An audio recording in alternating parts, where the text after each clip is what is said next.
Graça e paz, meus irmãos, bom dia. Estamos aqui para mais uma aula da nossa EBD online, que a cada dia que passa está mais próximo do fim, né? Em breve nós voltaremos às nossas aulas presenciais, aos nossos encontros presenciais. Então vamos dar continuidade aos nossos estudos que, com a graça de Deus, tem abençoado as nossas vidas e nos fortalecendo e nos fazendo evoluir a cada dia. Quero convidar você nesse momento para fechar os seus olhos, para que nós possamos orar e pedir a Deus direcionamento, discernimento, para poder meditar na Sua palavra e para que essa palavra fale aos nossos corações. Senhor Deus e eterno Pai, estamos nessa manhã, Senhor, estudando, ó Deus, a Tua palavra, meditando na Tua palavra, Senhor. Pai, que essa Tua palavra, Deus, habite nos nossos corações e transforme as nossas vidas, ó Deus. Pai, eu te peço, Senhor, abençoa, ó Deus, a vida de cada um que está nos acompanhando nesse momento, que está nos assistindo, e que a Tua palavra, Deus, provoque transformação na vida de cada uma dessas pessoas, ó Pai. Abençoe suas famílias, os seus lares, ó Deus, em nome de Jesus. Amém. Bom, irmãos, hoje nós vamos dar continuidade aos nossos estudos no Evangelho segundo Mateus, e hoje nós chegamos no capítulo de número 19. E eu quero que você abra sua Bíblia nesse momento, no Evangelho de Mateus, no capítulo de número 19, para que nós possamos estudar a palavra de Deus e ver o que é que Mateus nos relata, né, nesse capítulo 19 do seu Evangelho. Bom, veja só. No capítulo 19 de Mateus, nós vamos encontrar algumas divisões que talvez na sua Bíblia tragam um título diferente, mas a disposição dos textos é basicamente a mesma. E dividindo esse capítulo de número 19, nós podemos dividi-lo em 4 partes. A primeira parte, ela vai do versículo 1 até o versículo 12, e é quando Jesus fala sobre o divórcio, né? Quando os fariseus questionam Jesus sobre o divórcio. A segunda parte é quando Jesus abençoa as crianças, quando algumas crianças tentam chegar até Jesus. A terceira parte é a parte do jovem rico, quando um jovem que era rico se encontra com Jesus e pergunta a ele o que precisa fazer para ser salvo, para ter a vida eterna. E Jesus o responde. E a quarta e última parte é quando Jesus fala sobre o perigo das riquezas, que vai do versículo 23 até o versículo 30. Então, repetindo, a primeira parte vai do versículo 1 ao 12, sobre o divórcio. Do versículo 13 ao 15, Jesus e as crianças. Do versículo 16 ao 22, o jovem rico. E do versículo 23 ao 30, que é o final do capítulo, o perigo das riquezas. Tá certo? Esses dois últimos pontos, o jovem rico e o perigo das riquezas, eles estão juntos, eles estão atrelados ali.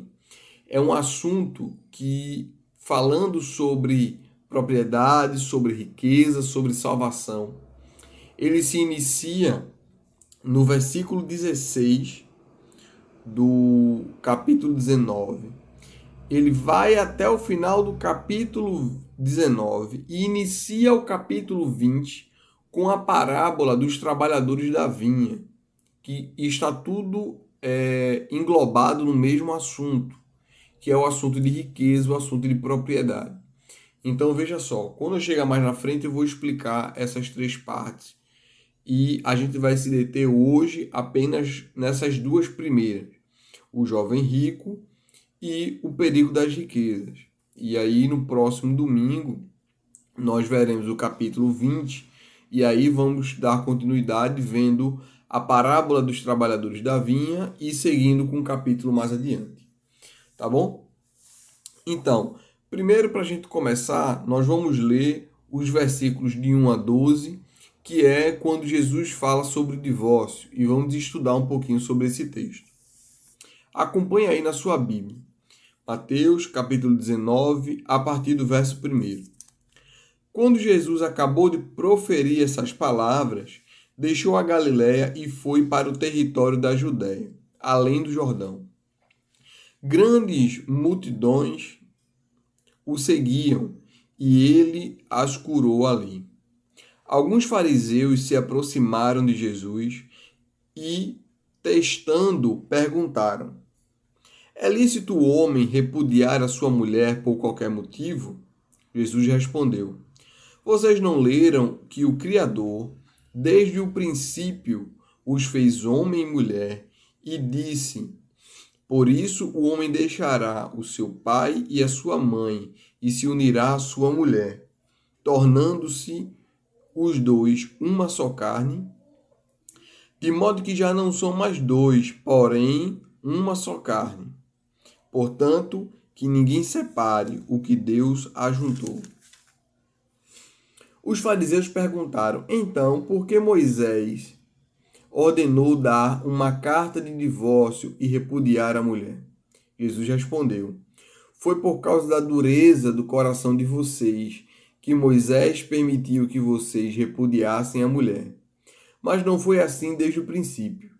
Eu, porém, lhes digo: quem repudiar a sua mulher, não sendo por causa de relações sexuais ilícitas, e casar com outra, comete adultério.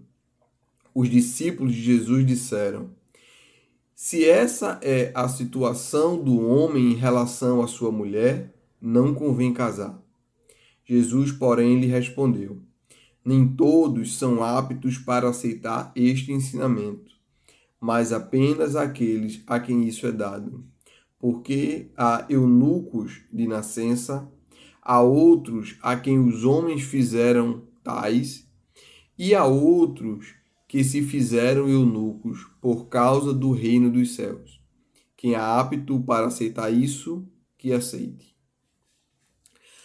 Bom, irmãos, vamos lá. Vamos voltar aqui para o versículo 1, para que nós possamos entender o que é que está acontecendo e o que é que Jesus está ensinando para as pessoas naquele momento. Aqui a questão é sobre o divórcio. Veja, no versículo 1, nós vemos que Jesus está saindo da Galiléia e ele vai para a região da Judéia. Ele havia pregado, feito seu ministério, viajando por 3 anos em muitas cidades. Mas nesse momento, quando ele sai da Galiléia e vai para a Judéia, ele está iniciando a sua última trajetória. Ele está iniciando agora uma caminhada rumo a Jerusalém, rumo à sua caminhada da paixão, a sua entrega, para ser morto, crucificado e para ressuscitar no 3º dia.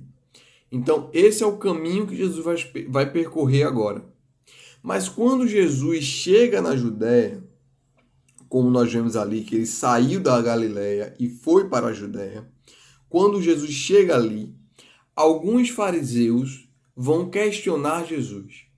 Veja, muitos momentos atrás, nós vemos que os mestres da lei, os fariseus, os saduceus, os escribas, todos esses grupos religiosos e políticos daquela região, daquele período, já tentaram interrogar Jesus para fazer com que ele dissesse alguma coisa que ele fosse preso, para que ele se incriminasse.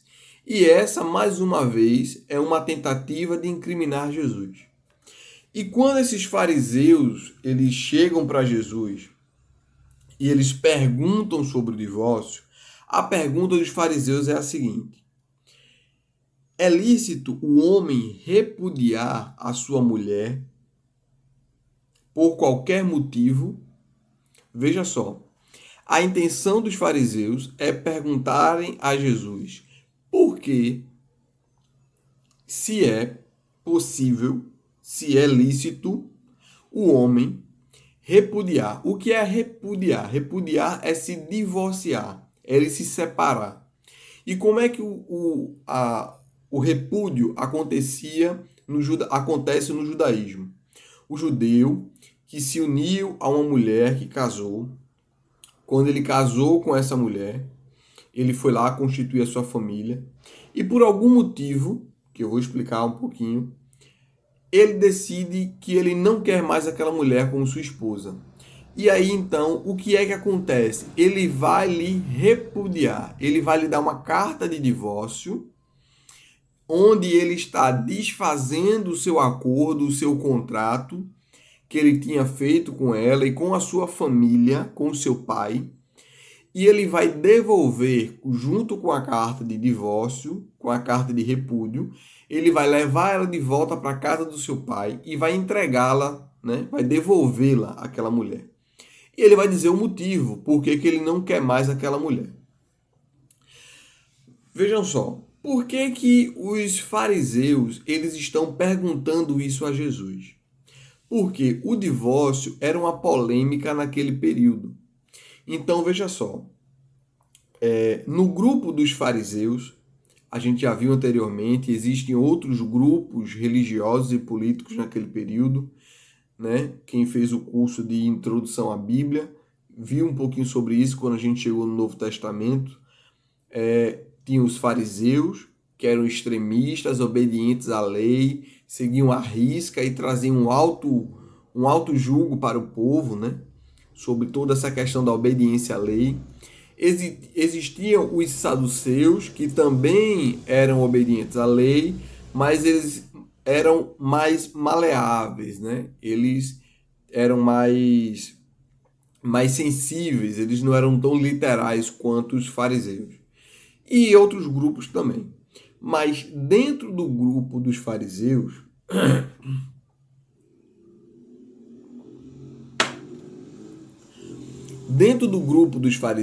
existia uma divisão de duas escolas. O que são essas escolas? São grupos, né, vertentes, correntes filosóficas, seja lá como você preferir chamar, pensamentos, né, que eram ensinados, né, dentro dos fariseus.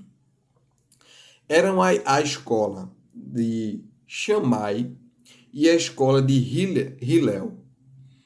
A escola de Shammai, ela dizia o seguinte, que um homem não pode se divorciar de sua esposa a menos que tenha encontrado falta de castidade nela. Então, o que é que eles estavam dizendo? Se ela cometesse alguma imoralidade sexual, ou seja, se ela não fosse virgem no casamento, ou se ela traísse, ela cometesse adultério, né? Ela adulterasse, aquela mulher ela poderia ser repudiada, ela poderia ser devolvida. Por qualquer outro motivo, não. Já a escola de Hillel, ela dizia o seguinte, aqueles fariseus diziam o seguinte, que o homem ele pode se divorciar dela, até mesmo se ela arruinar uma refeição sua. Então veja, se o homem chegasse cansado do trabalho para almoçar e o almoço, a mulher tivesse queimado o almoço, né? Hoje em dia ela tivesse queimado o feijão, era motivo suficiente para que ele pegasse ela, fizesse uma carta de repúdio e devolvesse ela ao pai dela. Então existiam essas duas linhas de pensamento. A escola de Shammai, que dizia que era somente em casos extremos, que era a da imoralidade sexual, a falta de castidade. E existia a escola de Hillel, que dizia que qualquer motivo era suficiente para que, se o homem quisesse, ele devolvesse a sua esposa. E dentro da escola de Hillel, ainda existia um grupo extremista que dizia que se ele encontrasse uma mulher mais formosa, mais bonita, ele podia também devolver a sua primeira esposa. Ou ele ficaria com as duas, ou devolveria a primeira. Então veja só, eles têm um problema sobre o divórcio e eles vão tirar essa dúvida com Jesus. Eles vão apresentar essa dúvida a Jesus e vai dizer: por que é que a gente pode se divorciar? Só na questão da imoralidade sexual, do adultério? Ou qualquer motivo a gente pode se separar? Essa é a dúvida que eles apresentam para Jesus. E o que é muito interessante é a resposta de Jesus. Porque, veja, Jesus ele não está preocupado com os grupos políticos, religiosos, com os seus ensinamentos. O que Jesus veio fazer é trazer o reino de Deus, é apresentar esse reino. E quando Jesus apresenta esse reino, ele esclarece os padrões de vida que Deus tem para as nossas vidas. Deus tem um padrão de vida para você. E esse padrão de vida é o mesmo para você, para mim e para todos os cristãos. Para todos aqueles que foram recebidos como filhos de Deus. E qual é a resposta de Jesus? Jesus, ele vai lá e toca na ferida. Como é que Jesus responde para esses homens? Jesus responde dizendo: vocês não leram que o Criador, desde o princípio, fez homem e mulher e disse: por isso o homem deixará seu pai e sua mãe e se unirá à sua mulher, tornando-se os dois uma só carne, de modo que já não são mais dois, porém uma só carne. Portanto, ninguém separe o que Deus ajuntou. A resposta de Jesus é a seguinte: o propósito de Deus, o que Deus fez é que o casamento seja indissolúvel, que o casamento jamais seja desfeito. O que Jesus está dizendo para eles é o seguinte: eles estão preocupados quando eles podem se divorciar, quais as circunstâncias, e Jesus está dizendo para eles: não é essa a preocupação que vocês têm que ter. A preocupação que vocês têm que ter não é quando se separar, mas se manter unidos, porque Deus instituiu o casamento para que essas duas pessoas se tornem uma só carne e jamais se separem. O pensamento de Deus, a vontade de Deus para o casamento é para que o homem se mantenha casado. E o pensamento daquele que quer obedecer a Deus não é se preocupar como ele pode se divorciar, em que situação, mas ele tem que se preocupar em se manter casado, em conservar o seu casamento, porque aquele casamento é a vontade de Deus. Porque não é da vontade de Deus o divórcio, é da vontade de Deus o casamento. Mas é da vontade de Deus que esse casamento se mantenha de acordo com os seus padrões de vida, com respeito, com amor, com união, sendo verdadeiramente uma só carne. Mas ainda não satisfeitos, né?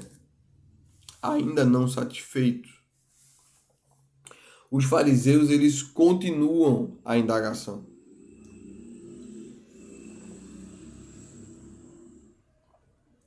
Eles vão responder para Jesus agora o seguinte: então, por que Moisés ordenou dar uma carta de divórcio e repudiar a mulher? Veja, eles estão dizendo que Jesus está tornando inválido o divórcio. Só que se Jesus está tornando inválido o divórcio, Moisés estava errado. E quem está certo? Moisés ou Jesus? Se Jesus negasse a autoridade de Moisés, seria suficiente para condená-lo por blasfêmia. E ele poderia ser morto por isso. E era justamente isso que eles desejavam. Eles desejavam que Jesus fosse contra a lei, fosse contra os costumes, que Jesus falasse algo que fosse suficiente para prendê-lo e para poder assassiná-lo. Mas aí qual é a resposta de Jesus? Por que foi que Moisés deu carta de divórcio? Foi por causa da dureza do coração de vocês. Vocês são maus. Vocês são perversos. E é por causa do rancor, da maldade que vocês carregam no coração que foi dada a carta de divórcio. Essa é a resposta que Jesus dá para aqueles homens. E Jesus diz que ele, porém, lhes diz que quem repudiar a sua mulher, não sendo por causa de relações sexuais ilícitas, e casar com outra, comete adultério. Então veja, Jesus está dizendo que se eles devolvessem a sua mulher, por qualquer motivo, não sendo por imoralidade, por adultério, e ele casasse com uma nova mulher, essa pessoa estaria cometendo adultério.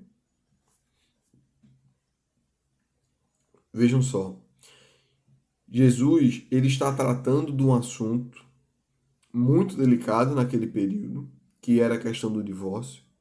Havia uma divisão, né, naquela situação do divórcio. E Jesus diz que o homem ele só pode se divorciar, ele só pode se separar por questões de imoralidade sexual, relações sexuais ilícitas, adultério. É o único motivo pelo qual o homem ele vai lá poder devolver a sua mulher. E por que é que Jesus ele diz isso?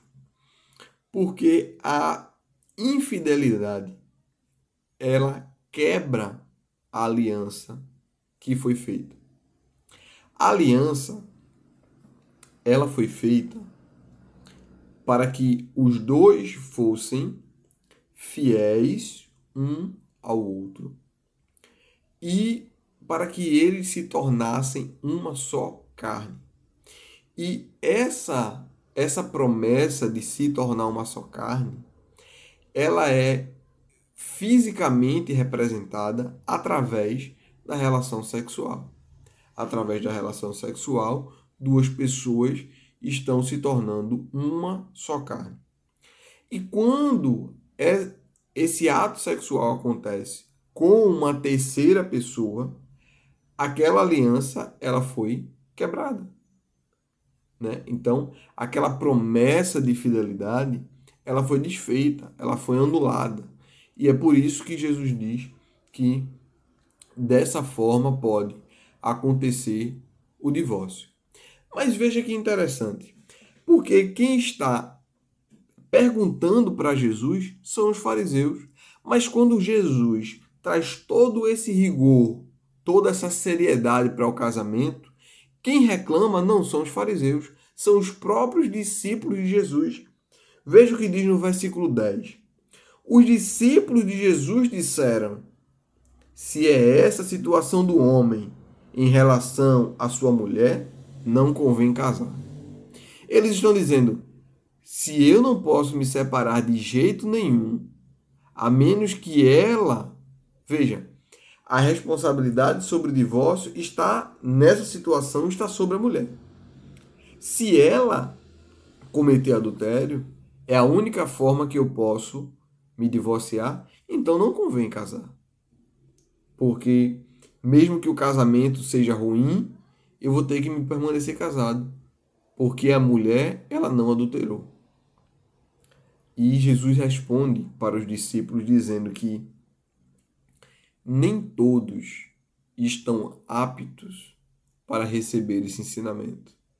Então veja, Jesus está dizendo que nem todas as pessoas estão aptas a se casar. Estão aptas a assumir uma aliança que tem que ser eterna, mas também tem que ser de amor, de respeito, de união e principalmente de fidelidade. Se é muito pesado, Jesus está dizendo para eles, se é muito pesado para você, então não se casa. Veja o que ele diz mais à frente. E agora Jesus vai falar dos eunucos. Quem são os eunucos? São pessoas que foram fisicamente mutiladas, né? E por isso não se casaram, porque tiveram, normalmente os homens, né? Tiveram o seu órgão genital mutilado, foi cortado, então ele não pode ter relação sexual, e por isso eles não se casam. Então Jesus diz o seguinte: existem três tipos de eunucos. Aqueles que nasceram eunucos, com alguma deformidade, e por isso não têm relações. Há outros a quem os homens os fizeram como tais, ou seja, existiam alguns escravos que eles ficavam dentro da residência do seu senhor. E alguns desses senhores tinham o costume, né, de fazer daquele escravo eunuco. Eles iam lá e amputavam o membro do escravo para que, mesmo que ele quisesse, ele não ia ter possibilidade nenhuma de ter alguma relação sexual com a sua esposa ou com as empregadas dentro daquela casa. Então, alguns eram feitos eunucos por outros homens. E um terceiro grupo, que eram os que se fizeram eunucos, né, por causa do reino dos céus. Quando ele diz aqui esses que se fizeram eunucos, não é que eles foram lá e se mutilaram e se cortaram. Não. Eles apenas renunciaram à relação sexual, o casamento, o matrimônio, e preferiram se dedicar única e exclusivamente ao reino dos céus. E é isso que Paulo vai falar em uma das suas cartas, que é melhor que se mantenha sozinho para servir melhor o reino. Mas, se for para ficar ardendo de desejo, é melhor que se casem. Né? Então Jesus vai dizer, olha, se para vocês é muito pesado o casamento ser indissolúvel, então não se casem. Existem pessoas que nasceram, né, indispostas à relação e ao casamento. Existem outras pessoas que foram impossibilitadas por causa de outras pessoas. E existem aqueles que negaram a isso por causa do amor ao reino. Veja, não casar não é pecado. Existem algumas pessoas que escolheram ou que não têm a mínima vontade de se casar. E às vezes essas pessoas elas são muito perseguidas por outros irmãos, né? Estou falando aqui de pessoas crentes, né, de cristãos. E às vezes essas pessoas são perseguidas e são dito, mas fulano teria que casar, mas por que você não casou? Casamento é uma bênção, casamento é uma dádiva, né? Mas você não casou e não vai ter filhos. E é um mandamento de Deus crescer e multiplicar e ter filhos. Vejam, não é um mandamento o casamento. Não é um mandamento ter filhos. Mas é um mandamento, se casar, se a pessoa casar, se manter casado. E respeitar e cultivar essa relação, esse casamento, certo? Então, a opção. Se o casamento é muito pesado, então não se case. Então viva para o reino, como ele está dizendo aqui. Aqueles que se fizeram assim por causa do reino dos céus. Então, não se casem. Essa é a resposta de Jesus. O casamento não é para qualquer um. Bom, falando sobre divórcio, nós precisamos pontuar algumas coisas aqui. Toda vez que nós lemos um texto bíblico, nós precisamos ler, meditar nele e aplicar esse texto às nossas vidas. O texto deixa claro que a única situação em que o divórcio ele pode ser, não quer dizer que ele deva acontecer, mas que ele pode acontecer é na situação de adultério. Só que quando nós olhamos para o texto, nós precisamos observar algumas coisas. Primeiro, na sociedade daquele período, apenas os homens poderiam solicitar o divórcio. A mulher, ela era considerada uma propriedade dos homens. E o questionamento sobre o divórcio é sobre quando o homem poderia solicitar o divórcio. Esses são os questionamentos, as dúvidas daquele período. Hoje, nós vivemos em uma situação completamente diferente. Vivemos em uma situação onde a mulher ela também tem o direito de solicitar o divórcio, diferente da sociedade passada. E nós vivemos em uma sociedade onde existem muitas relações violentas acontecendo.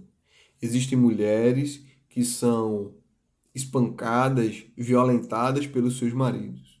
E legalmente essas mulheres têm o seu direito de pedir o divórcio. O que nós precisamos entender é o seguinte: o pensamento do cristão hoje e sempre sobre o casamento é o seguinte: nós assumimos um compromisso com uma pessoa e também assumimos um compromisso com Deus. Porque, como o texto disse, o que Deus uniu quando nos casamos é Deus quem une aquelas duas pessoas. Então aquela aliança não foi feita apenas com o seu companheiro, com a sua companheira. A sua aliança também foi feita com Deus. E é por isso que nós também devemos levá-lo em consideração. Então, o que nós precisamos fazer é pensar apenas no bem-estar do nosso casamento. Mas existem casamentos onde a violência acontece e isso precisa ser pensado nessa situação. Então, cada situação deve ser avaliada, deve ser acompanhada por um pastor competente. Esse casal precisa ser aconselhado e, em casos como de violência contra a mulher, não existe outra alternativa. Mas nós também precisamos pensar no seguinte: hoje em dia, o divórcio tem sido normalizado. Hoje em dia, as pessoas têm se casado com o pensamento de que, se não dá certo, a gente se separa. Não tem problema. Mas a palavra de Deus não nos ensina isso. A palavra de Deus nos ensina que quando nós nos casamos, nós devemos nos manter casados. E é por isso que nós não podemos nos casar com qualquer pessoa. Nós não podemos assumir um compromisso que deve ser honrado por toda a vida, sem levar todas as possibilidades em consideração. Precisamos ter certeza do que estamos fazendo, porque estamos assumindo um compromisso com outra pessoa e também com Deus. Não podemos casar com o pensamento de que, se não der certo, a gente se separa. Esse não é o pensamento de um cristão. Esse não é um pensamento de uma pessoa obediente a Deus. O pensamento de um casamento cristão é que os dois, ambas as partes, vão lutar todos os dias para que essa união permaneça firme e inabalável. Quando duas pessoas tementes a Deus, obedientes à sua palavra, se casam, o resultado é de uma família debaixo da graça do Senhor. É uma família feliz, é uma família obediente, é uma família estruturada, porque está firmada na palavra de Deus. E essa deve ser a nossa preocupação. Não devemos nos preocupar com o divórcio. Devemos nos preocupar todos os dias em manter os nossos casamentos. Amém? Bom, dando continuidade ao capítulo, nós vemos a parte em que Jesus abençoa as crianças, que vai do versículo 13 ao 14. Então, trouxeram algumas crianças a Jesus para que ele lhes impusesse as mãos e orasse, mas os discípulos o repreendiam. Jesus, porém, disse: Deixem os pequeninos e não os impeçam de vir a mim, porque dos tais é o reino dos céus. E, tendo-lhes imposto as mãos, retirou-se dali.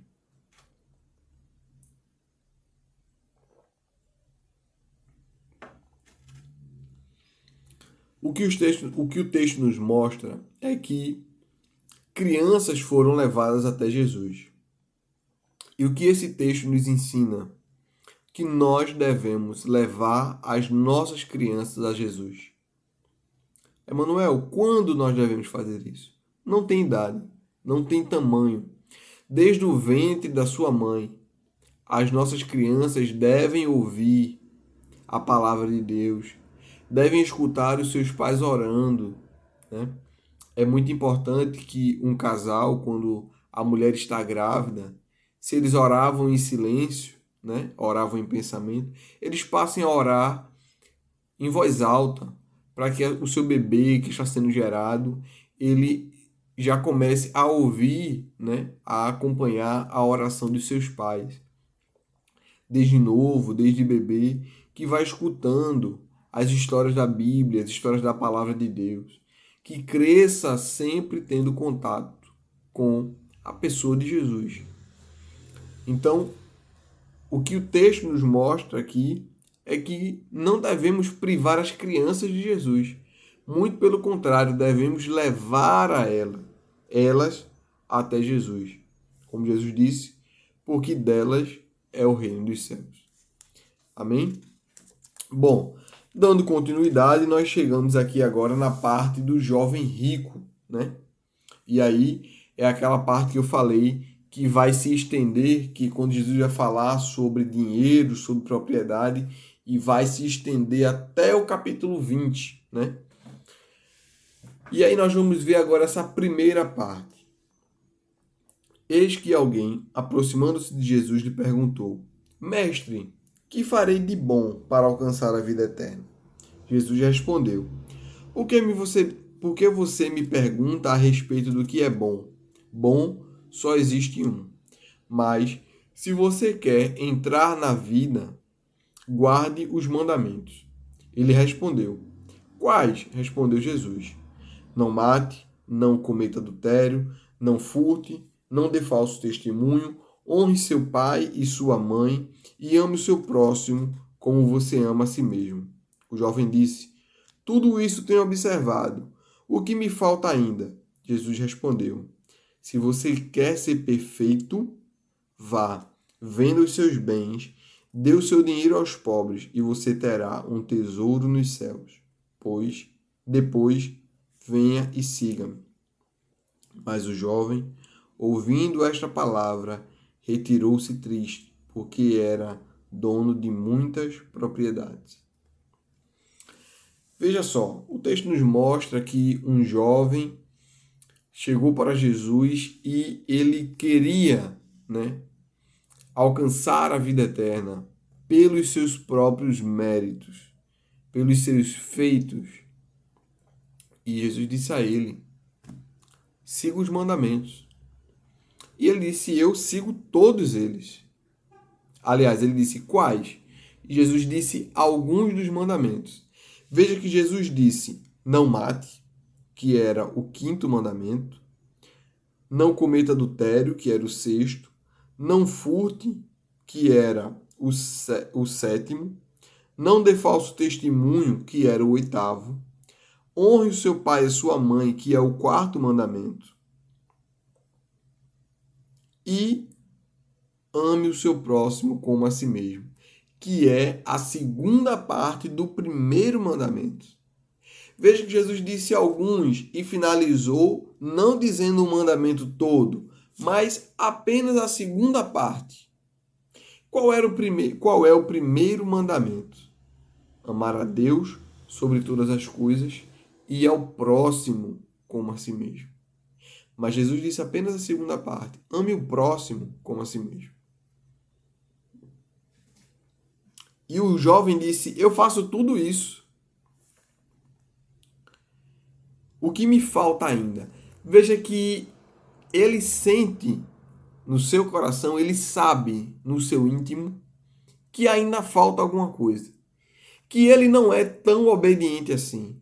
Ele sente que por mais que talvez ele fosse, talvez por ele dizer que ele cumpre tudo, talvez ele fosse um fariseu, né? Que fazia a questão de cumprir cada vírgula, cada ponto da lei. Mas apesar de tudo isso, ele sente que não é merecedor da vida eterna e que lhe falta alguma coisa. E Jesus, ouvindo isso, Jesus ele vai e toca lá na ferida. Algo que eu acho muito impressionante dos ensinamentos de Jesus é que ele vai e toca no ponto certo. Ele sempre vai lá e toca no X da questão. Ele é muito assertivo. Ele sempre vai no íntimo. Ele diz: se você quer ser perfeito, vá, vende os seus bens e dê tudo aos pobres. E depois me siga. Mas essa palavra foi muito pesada para aquele jovem, porque ele era dono de muitas propriedades. Ele tinha muita riqueza. E aí é que está o problema. Ele não amava a Deus sobre todas as coisas. Ele não amava a Deus sobre o dinheiro. O dinheiro havia tomado o lugar de Deus no seu coração. E isso é um pecado de idolatria. Idolatria não é apenas adorar imagens, mas é quando nós adoramos qualquer coisa que substitui o lugar de Deus. Quando nós tiramos Deus do primeiro lugar e colocamos qualquer outra coisa, estamos cometendo um pecado. Estamos sendo idólatras. Porque estamos adorando outra coisa, a não ser o nosso Criador.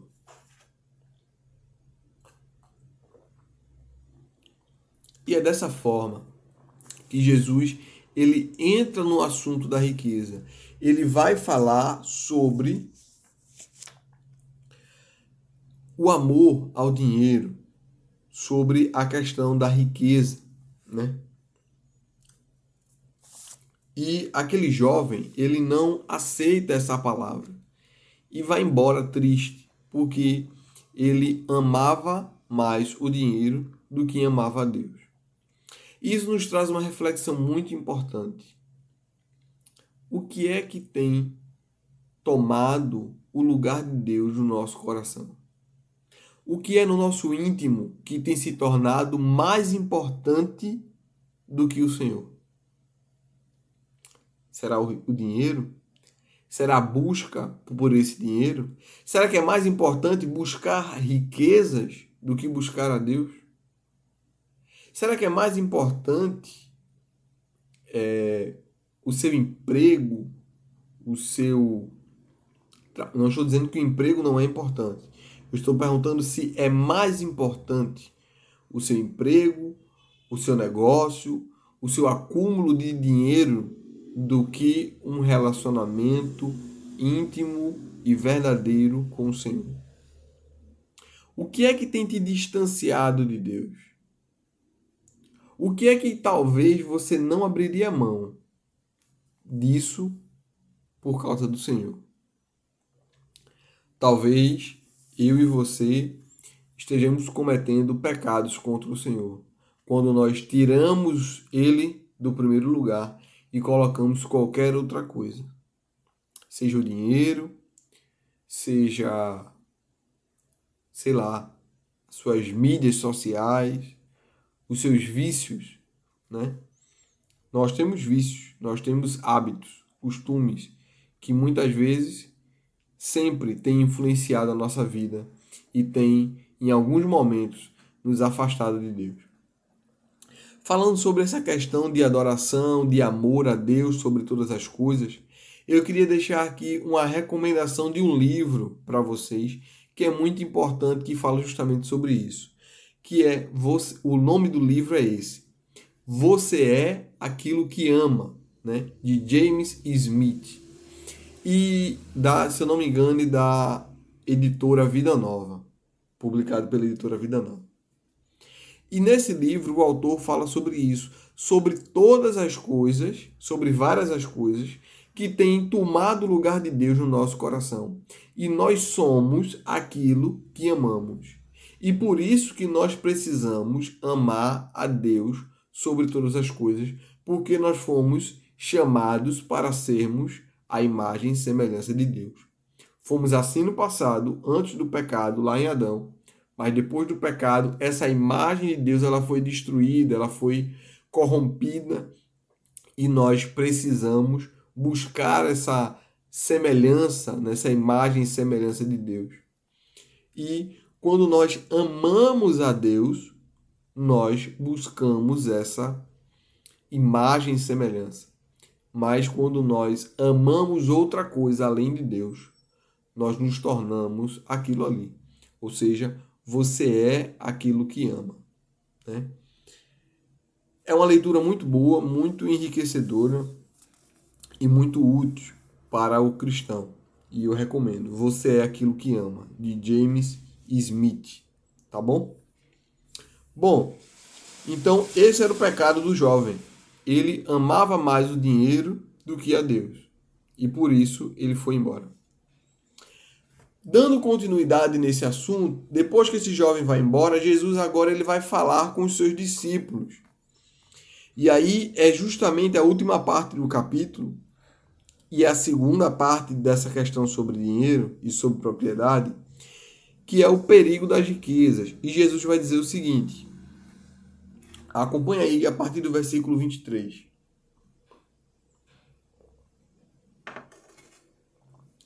Então Jesus disse aos seus discípulos: em verdade lhes digo que um rico dificilmente entrará no reino dos céus.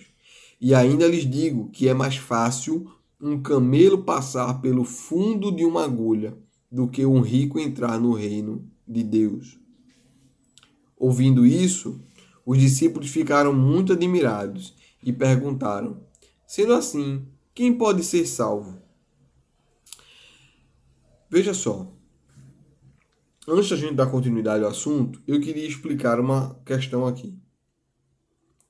Aqui Jesus, ele usa de uma figura de linguagem para falar sobre a dificuldade do rico de entrar no reino dos céus.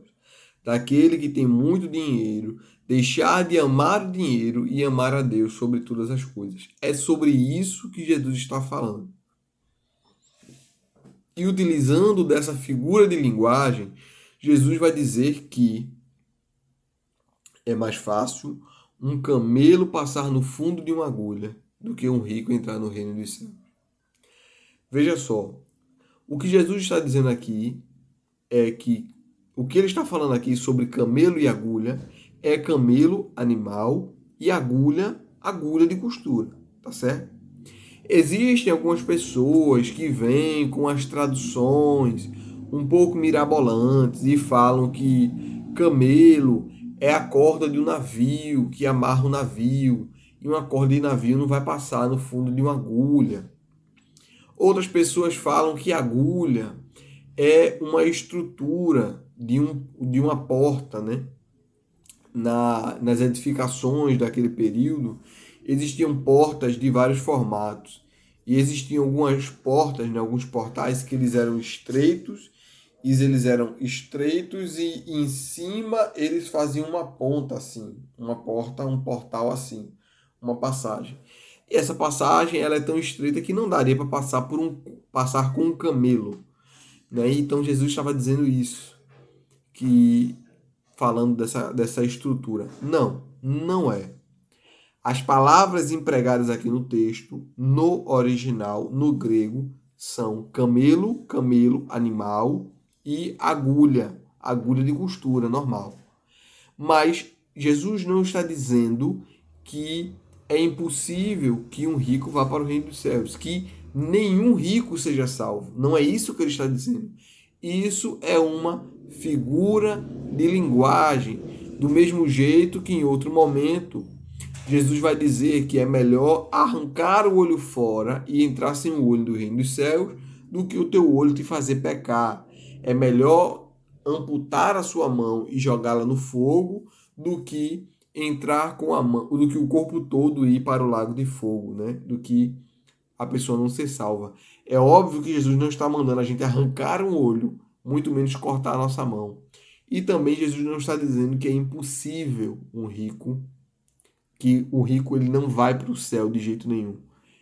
Ele está dizendo que é difícil, certo? E isso é uma hipérbole, que é uma figura de linguagem que utiliza do exagero para poder transmitir uma mensagem. E é isso que Jesus está fazendo nesse momento. Dito isso, vejamos o que o texto diz a seguir.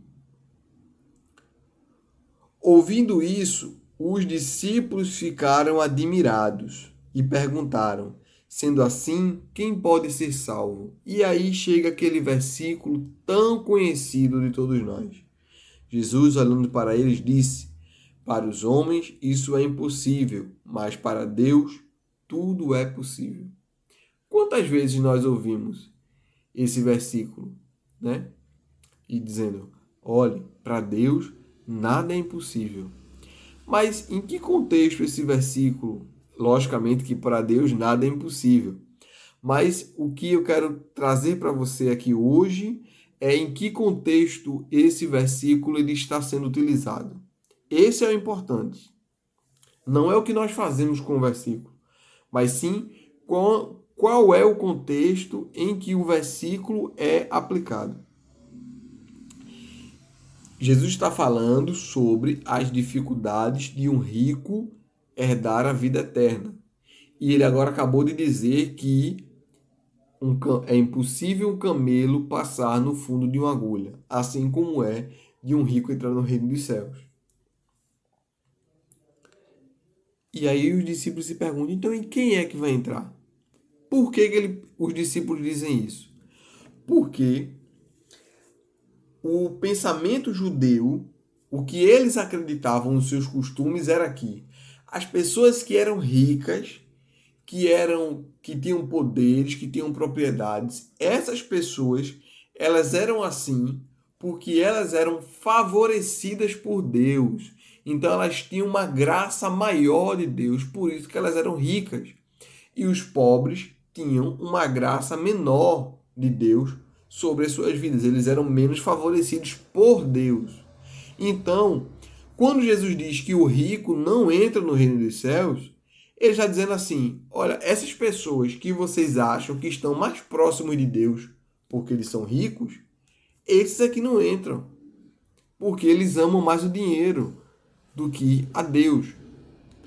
E aí, na cabeça dos discípulos, eles estão dizendo o seguinte: se o rico que está juntinho de Deus não vai, eu que sou pobre, meu amigo, eu não vou de jeito nenhum. Eu nunca vou entrar. Se o rico, que é rico porque Deus abençoa ele, e ele está juntinho de Deus, ele não vai entrar? Eu é que não entro, de jeito nenhum. E aí qual a resposta de Jesus? É impossível para o homem. Para nós alcançarmos a salvação, herdarmos a vida eterna, obedecer tudo, é impossível. Eu e você não conseguimos. Aquele jovem rico não conseguiu, os discípulos não conseguem, ninguém consegue. Não há um justo sequer. E é isso que Jesus está dizendo. É impossível. Nós não conseguimos ser salvos por nossos próprios méritos, pela nossa própria força, pela nossa obediência. E Jesus responde: mas para Deus tudo é possível. Deus, Ele pode me salvar. Eu não posso me salvar. Eu jamais seria merecedor da salvação. eu jamais alcançaria essa salvação. Porque, como Davi diz, eu fui concebido em pecado. Nós nascemos pecadores, mas através de Jesus nós podemos ser salvos. E Jesus, olhando para eles, disse, né? Para os homens isso é impossível, mas para Deus tudo é possível. Jesus está falando de salvação. Para o homem é impossível ele ser salvo, mas para Deus não. Deus pode salvar o homem. Então Pedro, tomando a palavra, disse, Pedro sendo Pedro, né? Pedro como sempre interrompendo e falando demais. E aí Pedro disse, eis que nós deixamos tudo e seguimos o Senhor. Que será, pois, de nós? Jesus lhe respondeu, em verdade lhes digo que na regeneração, quando o Filho do Homem se assentar no trono da sua glória, vocês me seguirão também, se assentarão em 12 tronos para julgar as 12 tribos de Israel. E todo aquele que tiver deixado casa, irmãos, irmãs, pai, mãe, filhos ou campos, por causa do meu nome, receberá muitas vezes mais e herdará a vida eterna. Porém, muitos primeiros serão últimos, e os últimos serão primeiros. Pedro está perguntando para Jesus, e a gente? Porque Jesus pediu para o jovem rico deixar tudo e seguir Jesus. Mas ele não fez. E Pedro está dizendo, nós fizemos isso. Nós deixamos tudo, família, tudo que nós tínhamos nós deixamos para seguir o Senhor. E o que será de nós? E a resposta de Jesus é que para onde ele for, para onde Jesus for, os discípulos também irão. Quando Jesus for honrado, nós também seremos honrados junto com ele, por causa dele, não por nossa causa. Mas Jesus aqui, ele diz no final que, porém, muitos primeiros serão últimos e os últimos serão primeiros. O que ele quer dizer com isso? Isso vai ficar explicado no capítulo 20, que é na parábola dos trabalhadores da vinha. Eu não vou lê-la agora e explicá-la, porque isso a gente vai ver na próxima aula. Mas eu vou explicar esse último versículo do capítulo 19, junto com a parábola, para que a gente possa entender. A parábola se dá que o senhor da vinha, ele vai chamar várias pessoas no decorrer do dia. E a todas elas, ele vai oferecer um denário pelo dia de trabalho, que era o pagamento comum. E no final, quando ele vai pagar um denário para cada um. E aquele que começou a trabalhar antes vai reclamar porque ele trabalhou mais do que aquele que chegou por último. O primeiro e o último. E ele vai se questionar e vai dizer, por que o senhor vai dar um denário a ele? E o que é que o senhor da vinha responde? Versículo 13 do capítulo 20. Então o dono da vinha disse a um deles, amigo, não estou sendo injusto com você. Você não combinou comigo trabalhar por um denário? Pegue o que é seu e saia daqui, pois quero dar este último tanto. A este último tanto.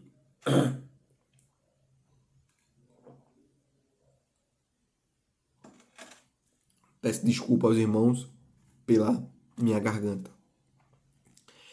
Pegue o que é seu e saia daqui, pois quero dar a este último tanto quanto dei a você. Será que não me é lícito fazer o que quero com o que é meu? Ou você ficou com inveja porque eu sou bom? Assim, os últimos serão primeiros e os primeiros serão últimos. Veja, Jesus não está dizendo que os que foram menores, os últimos nesse mundo, os mais pobres ou coisa do tipo, eles vão ser maiores no reino dos céus do que os primeiros, aqueles que foram mais favorecidos. Muito pelo contrário. muito menos aqueles que chegaram primeiro, ou seja, os discípulos e quem chegou depois. Jesus está dizendo que todos são iguais. O que era último, agora vai ser primeiro. De modo que ele se torne igual ao que era primeiro e que agora foi o último. Então todo mundo foi primeiro e foi último. Então ele está igualando. Veja que ele vai explicar isso na parábola. Ele vai dizer que todo mundo vai ganhar um denário. Se chegou primeiro ou se chegou por último. Se trabalhou muito ou se trabalhou pouco. E essa graça, ela só diz respeito ao Senhor. É isso que ele vai dizer. Será que não é lícito fazer o que eu quero com o que é meu? Se assim Deus quis, que assim seja.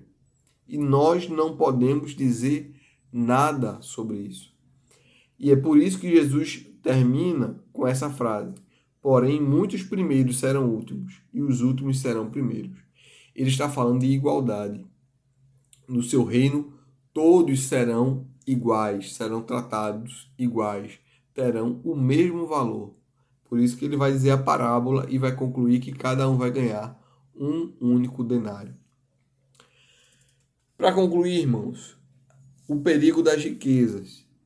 É muito perigoso o acúmulo de riquezas, porque o coração do homem é ganancioso e nós tendemos a amar mais o dinheiro do que ao Senhor. Quanto mais nós acumulamos, mais nós queremos. Não que ser pobre seja mais santo e ser rico seja pecado, mas as riquezas, o tesouro desse mundo, é um perigo aos nossos corações. E a palavra que Jesus nos deixa é que seguir Jesus sempre vai valer a pena. A pergunta de Pedro era o que aconteceria com eles que deixaram tudo para seguir Jesus. E Jesus disse: vocês vão ter tudo comigo, porque vocês deixaram tudo aqui para me seguir. Então, seguir Jesus sempre valerá a pena. Sempre vale a pena escolher Jesus. Amém? Que essa palavra de Deus ela habite no seu coração e eu espero que Deus tenha falado contigo nesse momento através desse estudo desse capítulo. Nós nos encontramos mais tarde no nosso culto presencial, que também será transmitido aqui pelo canal do YouTube, e também no nosso próximo domingo, dando continuidade à nossa EBD. Tá bom? Que Deus te abençoe, que Deus abençoe a sua família e que Deus te faça muito feliz. Tá bom? Nós nos vemos mais tarde no culto. Em nome de Jesus. Até mais.